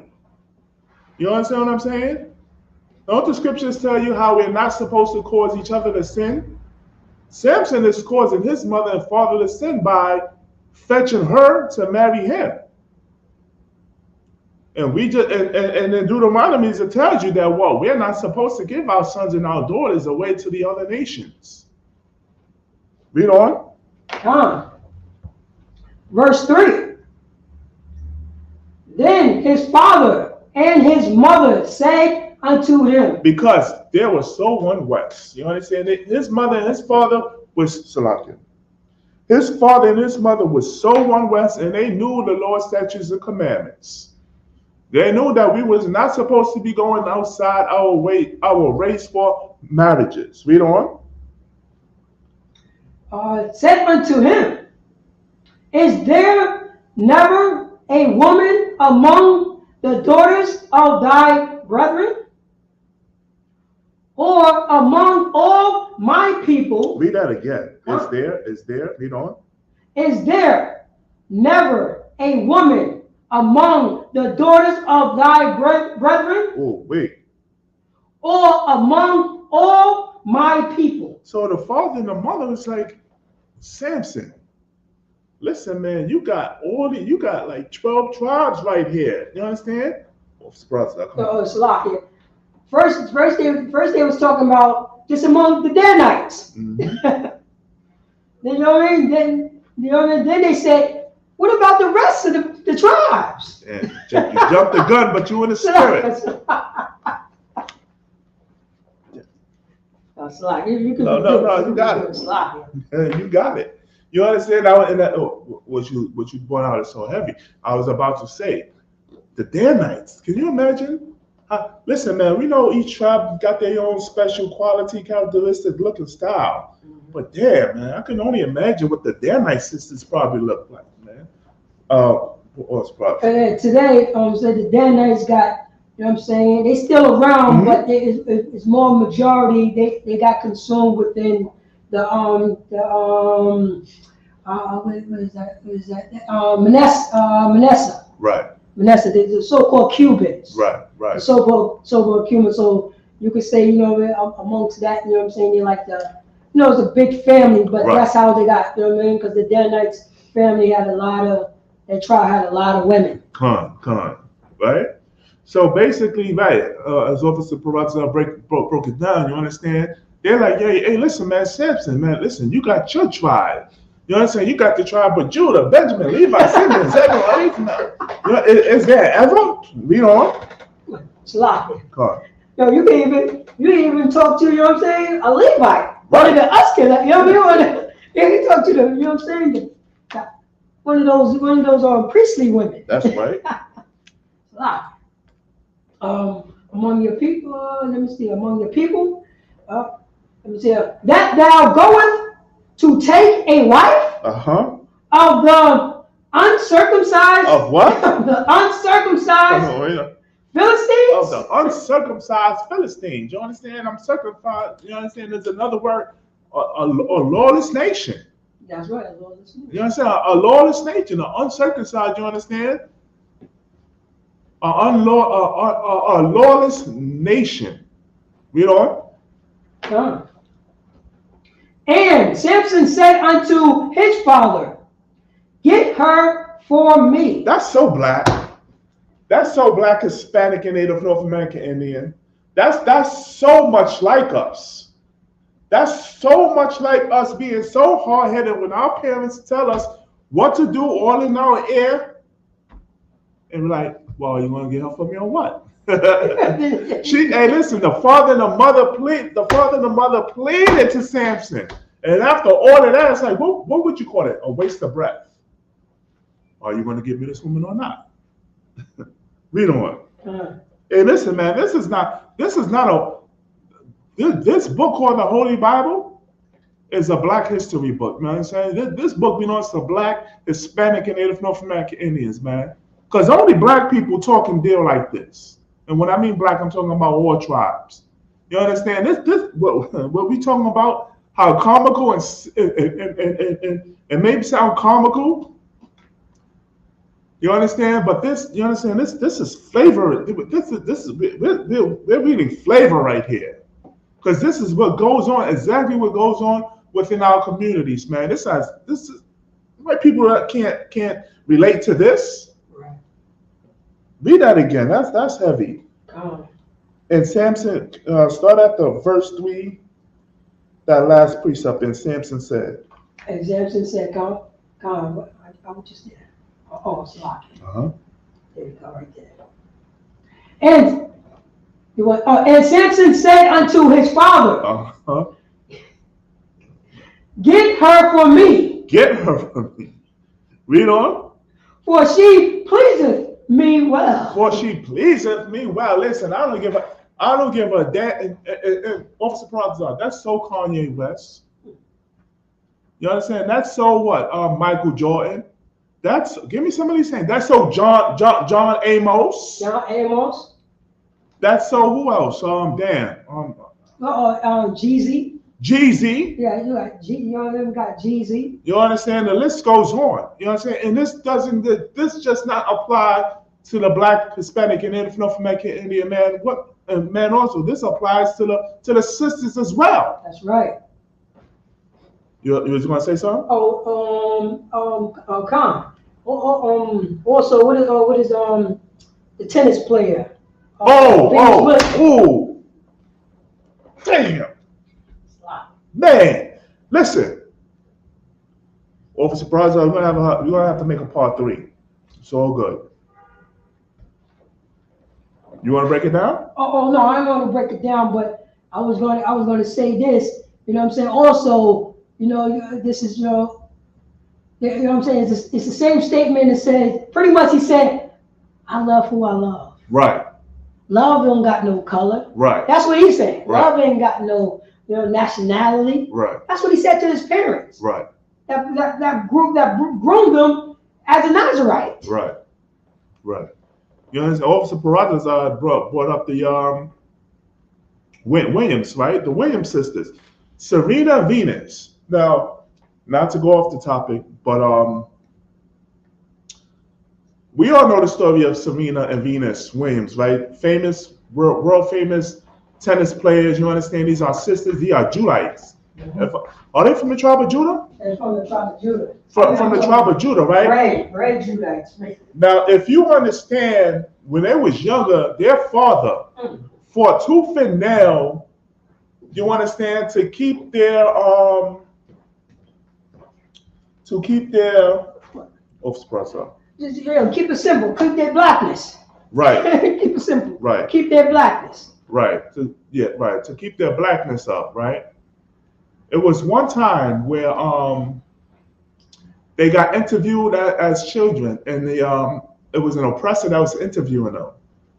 Was asking them something without the guidelines. Well, how you know you're gonna be the best? What are you gonna make? How you know you're gonna be the best? And the father had to cut the interviewer and say, "Listen, man, this is how I'm training them.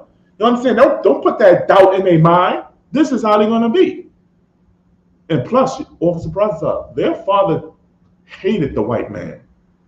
Their father hated the white man. But long and behold, they grew up, became successful, and both of them got white men. If I may. Married white men. Like this.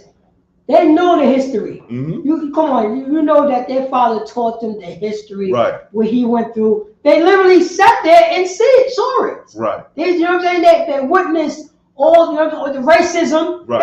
They went through the racism. They went through it. Officer Prozar, they live in LA.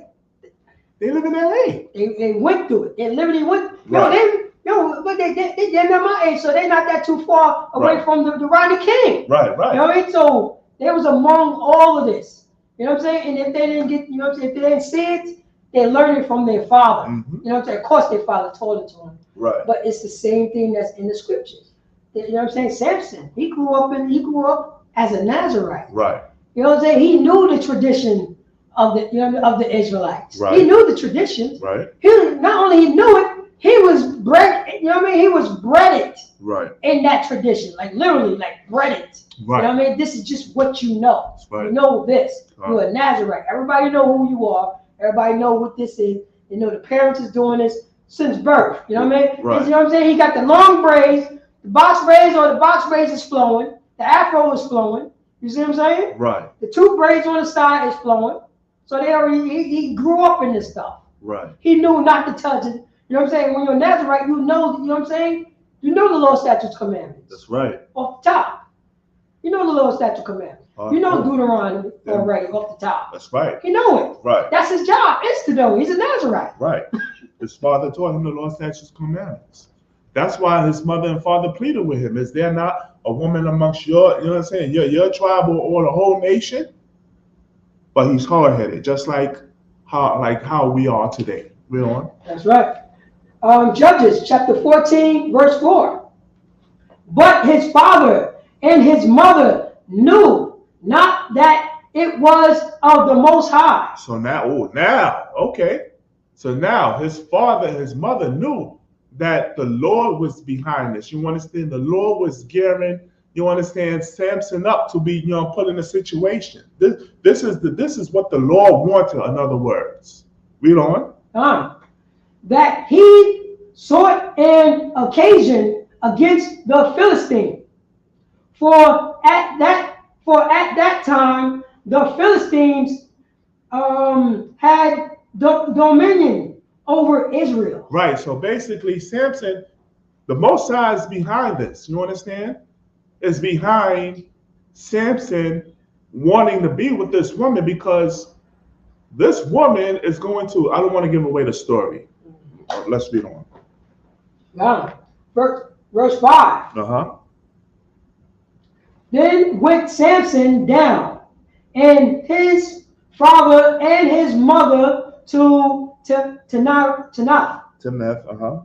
and came to the vineyard of Timnath, and behold, a young lion roared against him.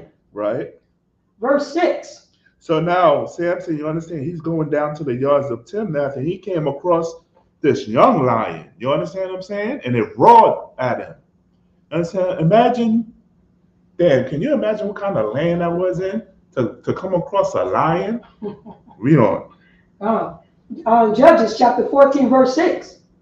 And the spirit of the Most High came mightily upon him. And the spirit of the Lord came mightily upon him. Now, pause this for a second. At the end of the story, it's going to teach you a strong purpose.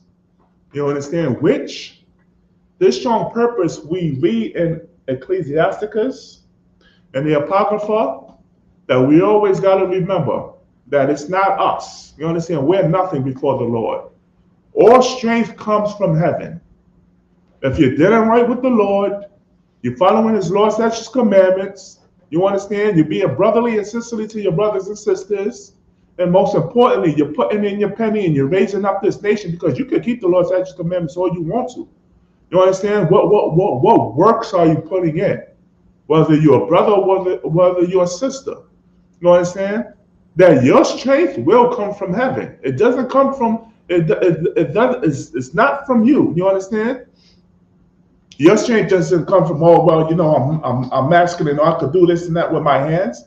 If you are obedient to the Lord, you understand, will give you strength, will come, which comes from heaven. Read verse 6 again. Judges chapter 14, verse 6. And the spirit of the Most High came mightily upon him. Read on. And he rent him as he would have rent a kid, Read on. and he had nothing in his hand.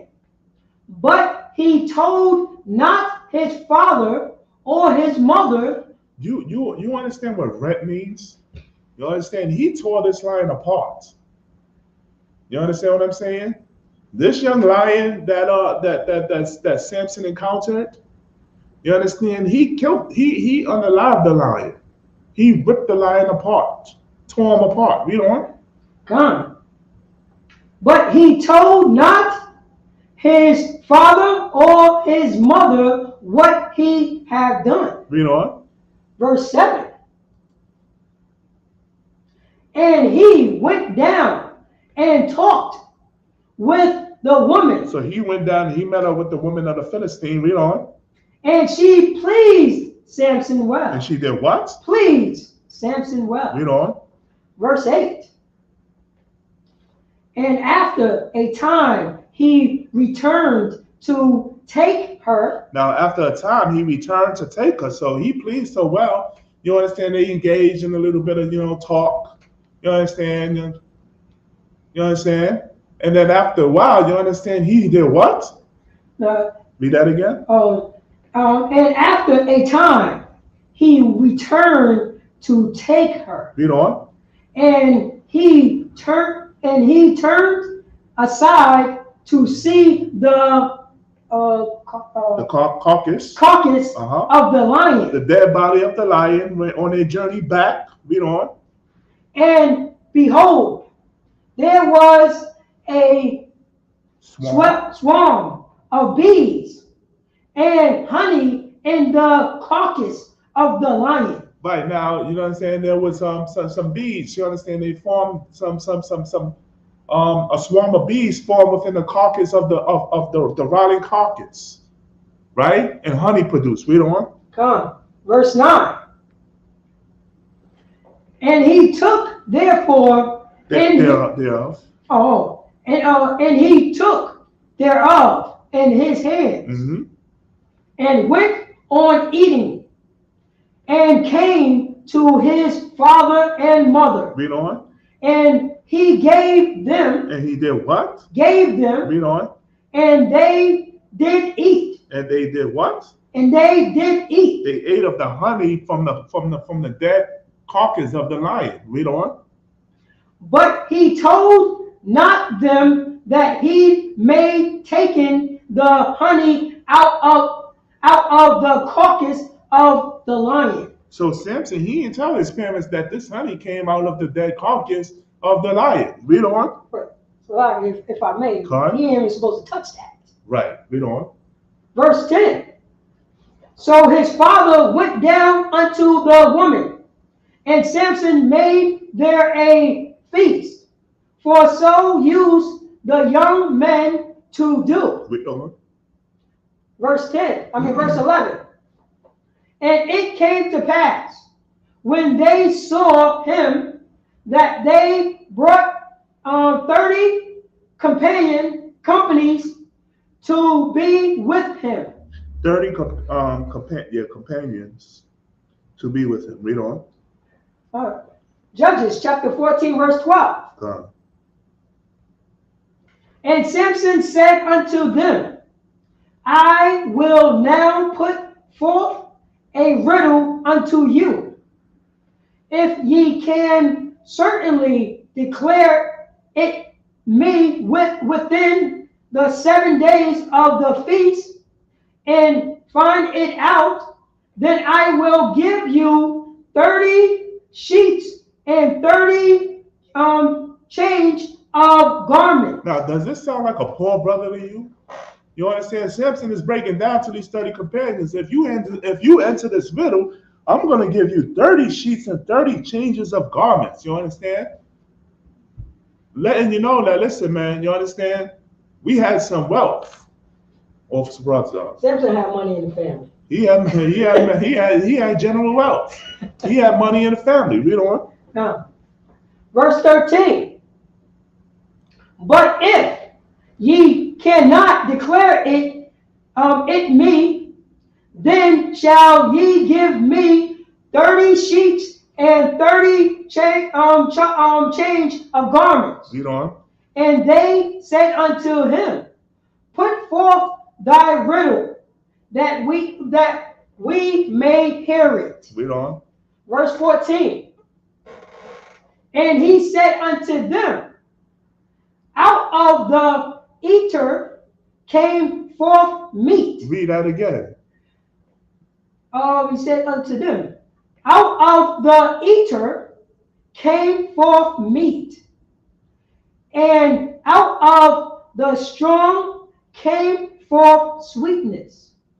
And they came not in 3 days expound. Read that last part again. And they. And they could not slide. And they could not in 3 days expound the riddle. Right. So basically, they couldn't expound the riddle. They didn't know what the hell Samson was talking about, right? But we're short on time right now, so we're gonna have to end the class. You understand? We're gonna have a part 3 to our father taught us not to marry outside my race. Right? I got that right? Yep. My father taught me never to marry outside my race, part 2. So we're gonna have a part 3 next Wednesday, Lord's willing. You understand? Well, we're gonna learn, because right now Samson is dealing with a Hamite, an African woman. You understand? But we just been taught that the Most High is behind this action. Why? Because remember, the Most High raised up Samson as a Nazarite because one day he's going to lead his people out of the captivity of the Philistines, which is known today as the Africans, right? So we're going to see what purpose, you understand, this serves as to why he's dealing with this Nazarite, this African, right? So stay tuned for part 3, Lord's for the next Wednesday class, right? You can more freely read on, you can read for yourself, you understand, but I'm still going to break it down next Wednesday, right? And with that, I'm Officer Sha'ar. I'm going to pass the class over to Officer Paratazar. Clap it up. ISUPK security announcements. We are the ISUPK. Start off at 1 West 125th Street under Commander General Yohana. Rules for new brother or sister. When a new brother or sister come into the school, they are off limits for 6 months. They are here to be saluted only. They are here to shed themselves of the world. If they need transportation, the teacher will arrange it. After 6 months, if a brother or a sister has an interest in a particular person, he or she must get permission from the head to speak to a brother or sister. There is another 6-month period in which the brother and sister will court each other. After this 6-month period, the brother and sister will get permission from the head to marry. Tithes, which is a commandment. Numbers chapter 18, verse 21. Malachi chapter 3, verse 10 through, chapter 3, 3, verse 8 through 10, mean 10th in the Hebrew, ma'ashua. 10% of every penny of any increase the Most High give you, give to Treasury Department. Let me see. Priest fund, fee will offering, not mandatory. Whatsoever amount you would like. Upcoming Holy Convocation is the Passover. That's right. The 51st, the 55th Passover in Durham, North Carolina. April 20th. What is it? Start at April 20th. Pay your Passover fees, your $200 Passover fee. It covers everything. All the events that's going on during the Passover event. So like if I mean, the $200 fee, you understand, it covers all access to our itinerary for the Passover. You understand? So you don't want to not pay your Passover, you understand, because you're going to be, you understand, you're going to want to make it to all the events that we got lined up. You understand? The Black Party, the Children's Petting Zoo, the lamb slaughter, all of that activity that's going to be happening. Read on. All right, let me see. Up there, coming up. If anyone wants wants to be a trooper in the school to start wearing all black boots, shirts, pants, headbands, and scarf. So, men of Israel, we're going to give one courteous salute. Men of Israel, Amaju. Men of Israel, Amad Shabbat. Amaju. Barak. Yahweh Hashem Yashar Rakatam. Yazmatah. Class dismissed.